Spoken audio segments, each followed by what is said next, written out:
പ്രവേശിപ്പിച്ചിട്ടുള്ള കോഴിക്കോട്ടെ സ്വകാര്യ ആശുപത്രിയിലേക്ക് എത്തിക്കൊണ്ടിരിക്കുകയാണ്.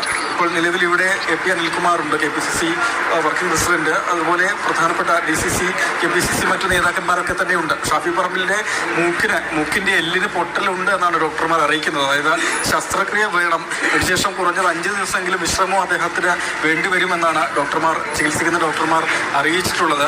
അതിലും കോൺഗ്രസ് പറയുന്നത് ഷാഫി പറമ്പിലിന്റെ ബോധപൂർവ്വം പോലീസ് ലാത്തി ഉപയോഗിച്ച് മൂക്കിന് 2 തവണ ഇടിച്ചു എന്നതാണ്. ഒപ്പം തന്നെ 25-ലധികം UDF പ്രവർത്തകർക്കും സാരമായി പരിക്കുണ്ട്. അതിലൊരു പ്രവർത്തകന്റെ കണ്ണിന് ഗുരുതരമായി പരിക്കേറ്റിട്ടുണ്ട്. കോഴിക്കോട്ടെ തന്നെ മറ്റൊരു സ്വകാര്യ ആശുപത്രിയിൽ പ്രവേശിപ്പിച്ചിരിക്കുകയാണ്. നമ്മോടൊപ്പം നേതാക്കന്മാർ ചേരുന്നുണ്ട്. അപ്പോൾ ഡോക്ടർമാരെയൊക്കെ കണ്ടല്ലോ, ഷാഫി എന്താ പറയുന്ന ഡോക്ടേഴ്സൊക്കെ?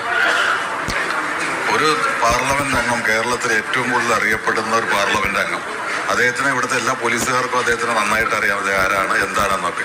അത് അറിഞ്ഞിട്ട് പോലും ഇതുപോലെ ഒരു സമരത്തിന്റെ മുന്നിൽ നിൽക്കുന്ന ഒരു MP